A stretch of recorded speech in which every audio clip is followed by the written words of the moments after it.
Rahasia pertumbuhan rohani.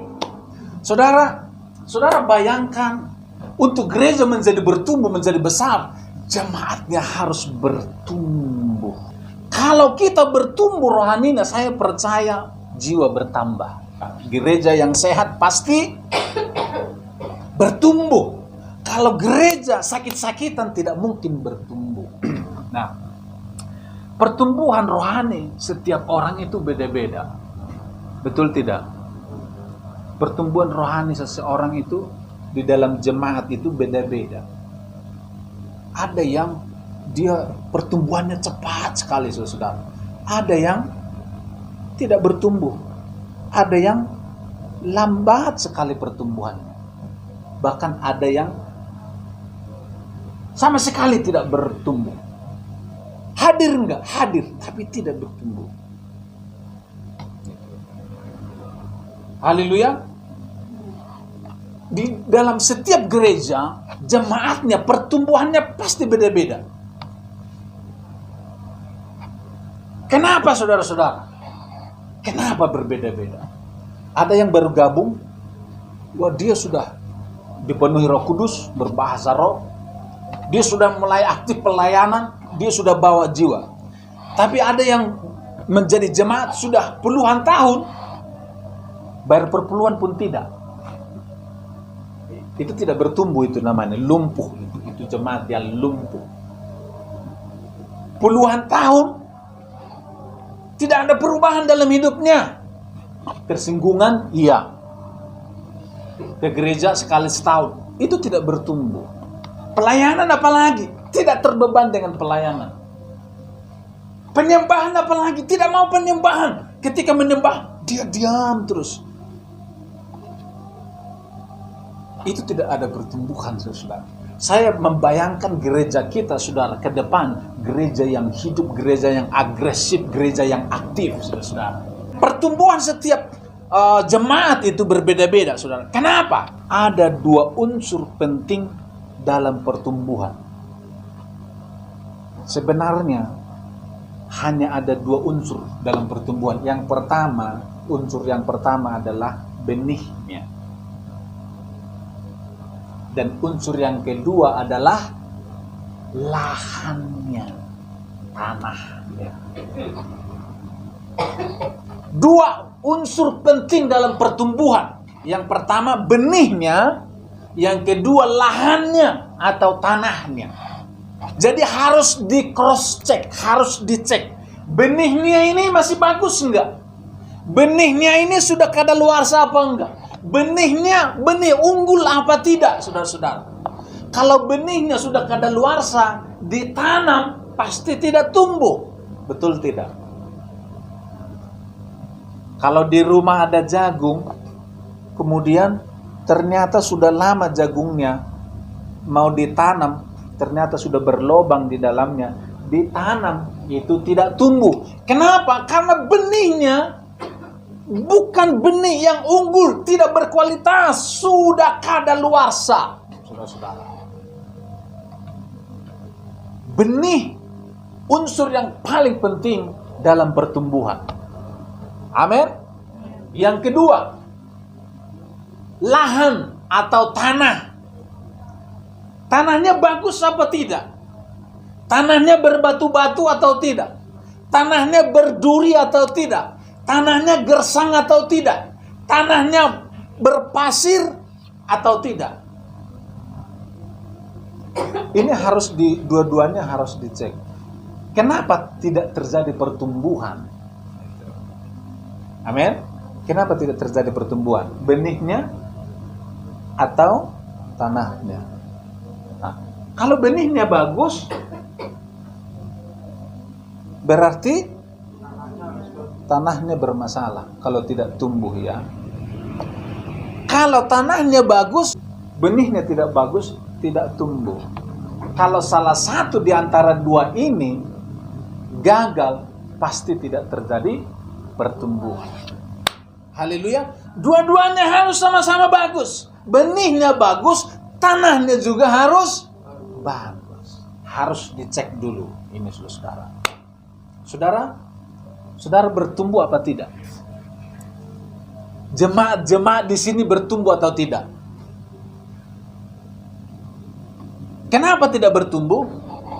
Alasannya ini, tanahnya yang bermasalah atau benihnya yang bermasalah. Ini harus di cross check. Amin. Sekarang kita cross check dulu benihnya. Amin ya. Benih itu adalah apa? Firman Tuhan. Katakan sama-sama, benih adalah firman Tuhan. 1, 2 ya. Benih adalah firman Tuhan. Ketika kita memperkatakan ini bukan hanya sekedar kata-kata kosong, tapi ini menjadi rema di dalam dirimu. Benih adalah firman Tuhan. 1, 2 iya. Benih adalah firman Tuhan. Haleluya. Sekarang kita mau cek benihnya. Benihnya bagus atau tidak. Kita buka Yohanes pasal 1 ayat 1. Randi baca ayat 1. Olah ayat 2. Luis ayat 3. Efraim 4. Yang keras bacanya. Yohanes 1 ayat 1. Pada mulanya adalah firman. Firman itu bersama-sama dengan Allah. Dan firman itu adalah Pada mulanya adalah firman. Firman itu bersama-sama dengan dan firman itu adalah Allah. Benih itu apa? Firman. Firman itu apa? Allah.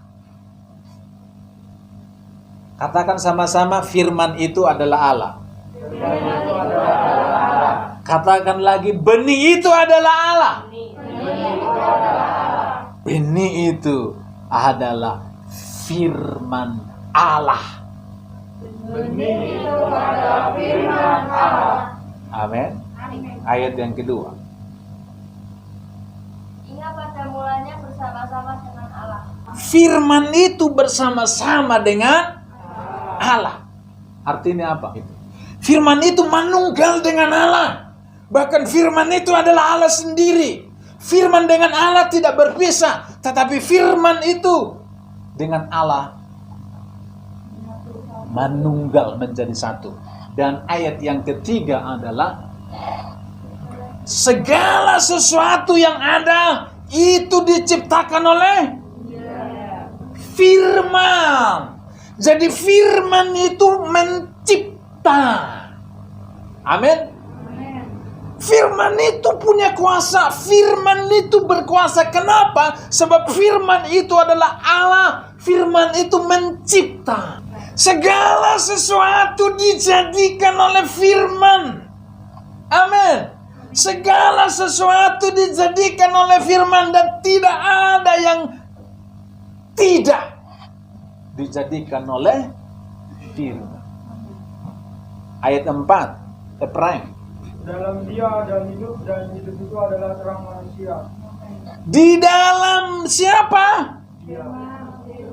Di dalam firman ada hidup. Dan hidup itu adalah terang manusia. Di dalam firman ada hidup. Di dalam firman ada kehidupan. Siapa yang baca firman, dia akan menerima kehidupan. Siapa yang merenungkan, menghidupi firman, di dalam dia ada kehidupan. Jadi firman tidak bisa diremehkan, saudara-saudara. Firman tidak bisa diabaikan, saudara. Firman tidak bisa tidak dibaca, saudara. Firman harus dibaca, dipercayai, diterima. Kenapa? Karena firman mengandung kehidupan. Bukan hanya mengandung kehidupan, tetapi firman itu sang hidup itu sendiri. Hebat kan? Jadi saudara yang selama ini tidak pernah baca firman, saudara rugi. Saudara sedang menyingkirkan kehidupan. Saudara yang rutin membaca firman setiap hari, berbahagialah saudara, karena saudara tidak menyia-nyiakan kehidupan yang Tuhan sudah sediakan. Haleluya. Kalau hari ini saudara berkata, maaf saya belum bisa baca Alkitab, belum pernah baca Alkitab, 2026 tidak ada lagi yang seperti itu. Dari sekarang kita harus latih diri kita untuk membaca firman. Amin, saudara. Saudara sudah tahu benih itu apa? Firman. Firman itu apa? Allah. Firman itu seperti apa? Mencipta. Dia kehidupan. Dia berkuasa. Hidup itu adalah terang manusia. Terang manusia. Kalau di dalam diri Ephraim ada kegelapan, ketika firman masuk, hatinya diterangi. Ketika orang hatinya ruwet, ketika ribut dengan suaminya, ribut dengan pasangannya, firman masuk, diterangi. Penuh damai sejahtera. Amin, saudara-saudara. Haleluya. Iya betul, firman. Kuasa firman. Amin. Kita buka 2 Timotius 3 ayat 16. Koan dibaca ini yang keras. Tulisan yang diilhamkan Allah memang bermanfaat untuk mengajar, untuk menyatakan kesalahan, untuk memperbaiki kelakuan, dan untuk mendidik orang dalam kebenaran. Amin. Segala tulisan yang berarti firman ini yang ditulis ini dari mana? Siapa yang nulis? Siapa yang menulis Alkitab? Yang penulisnya banyak. Ada Musa, ada Yohanes, Matius, dan yang lain-lain. Yang menulis manusia, tetapi yang ditulis adalah ilham Allah, pewahyuan. Kalau kalian tidak mempercayai bahwa firman itu ilham, kalian akan percaya apa kata orang. Kata firman yang tertulis, yang dibacakan Ko Andi, firman ini adalah ilham Allah. Musa itu hanya nulis, tapi yang ilham yang masuk di otaknya dia tulis. Bukan pikirannya Musa, bukan idenya Musa, bukan idenya penulis, tapi idenya Roh Kudus dia tulis. Amin. Itu firman Allah. Segala tulisan yang diilhamkan Allah bermanfaat untuk 1. Mengajar, 2. Menyatakan kesalahan, 3. Memperbaiki kelakuan, 4. Mendidik orang dalam kebenaran. Firman itu bermanfaat untuk 4 hal. Yang pertama, mengajar. Haleluya. Kalau saudara tidak pintar, berarti perlu diajar. Tidak tahu jalan kebenaran. Itu sebabnya datang firman, sang firman ke dalam dunia. Dia itu firman Allah yang turun ke bumi. Jadi firman. Kenapa? Manusia gelap, manusia bodoh. Firman Tuhan berkata manusia seperti domba yang tersesat. Tidak tahu. Itu sebabnya ada firman. Untuk apa tadi? Mengajar. Firman itu mengajar. Kita yang bodoh baca firman, kita jadi pintar. Makanya sering-seringlah baca firman, saudara, supaya pintar. Haleluya. Firman membuat kita pintar. Ada orang lain bilang gini, otaknya terkunci. Terkunci. Iya. Kalau otaknya sudah terkunci, dikasih tahu pun dia nggak mau, ngeyel. Itu terkunci otaknya. Tapi ketika terima firman, percaya firman, otaknya jadi yang tadinya terkunci menjadi terbuka, dia jadi pintar. Iya. Hanya firman Allah yang bisa mengajar kita. Kita biarkan diri kita diajar oleh firman setiap hari. Pasti pikirannya berubah. Kenapa pikirannya tidak pernah berubah? Tidak pernah diajar oleh firman. Haleluya. Itu sebabnya baca firman, renungkan firman, biarkan diri kita diajar oleh firman. Kedua, menyatakan kesalahan. Orang salah, dia merasa dirinya benar. Kenapa? Ya karena tidak ada, ya enggak ada yang memberitahu. Ketika ada firman dikasih tahu, ternyata dia salah. Menyatakan kesalahan. Kalau orang tidak pernah dengar firman, tidak pernah baca firman, dia merasa dirinya benar. Semakin kita baca firman, semakin kita tahu banyak kesalahan kita. Amin. Iya, saudara-saudara. Bayangkan orang Kristen tidak pernah baca firman, seperti apa kualitas hidup. Haleluya. Saudara, bayangkan orang Kristen rajin setiap minggu ke gereja dengar firman, tapi tidak pernah baca firman di rumah. Khotbah bisa salah, tapi firman tidak bisa salah. Betul? Khotbah bisa sesat, tapi firman tidak bisa sesat. Pengkhotbah bisa sesat, doktrin bisa sesat, tapi firman tidak bisa sesat. Baca firman supaya kita tidak sesat. Baca firman supaya kita tahu bahwa kita salah. Amin. Yang ketiga apa Kondi? Memperbaiki kelakuan. Hanya firman yang sanggup mengubah kita supaya kelakuan kita berubah. Setiap kita bercermin pada firman, sudah betul apa belum kelakuanku? Haleluya. Kadang-kala kita tahu kita nggak benar, tapi selalu diulang-ulang seperti itu. Haleluya. Kapan berubahnya? Amin. Kalau kita tidak mau merendahkan diri di kaki Tuhan terhadap firman, ubahkan saya ya Tuhan. Roh Kudus, ubahkan saya. Firman memperbaiki kelakuan. Yang terakhir apa? Mendidik orang dalam kebenaran. Kenapa orang hidupnya amburadul? Karena tidak ada firman dalam hidup.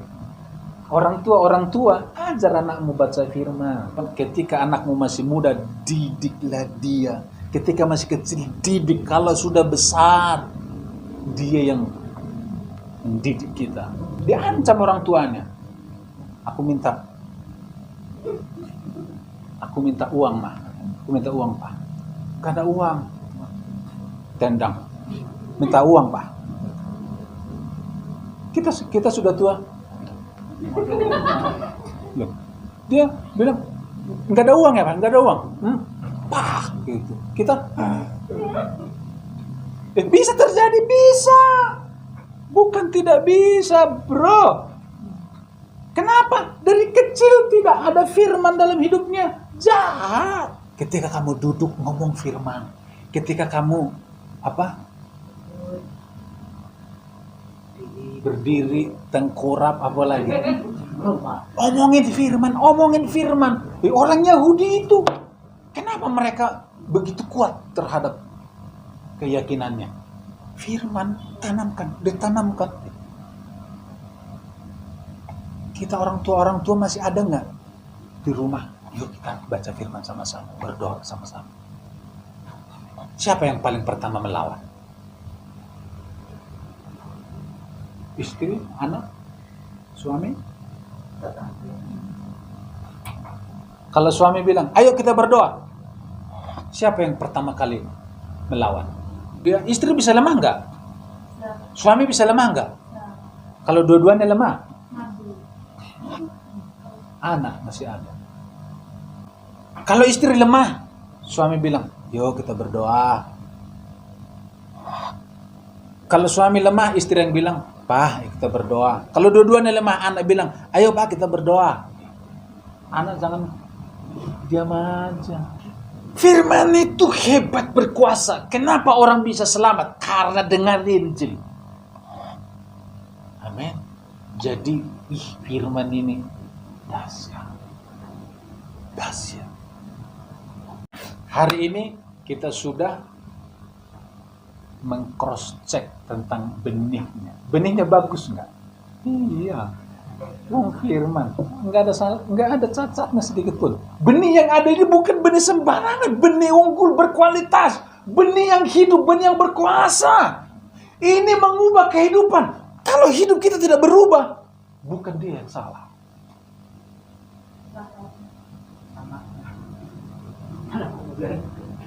Amin.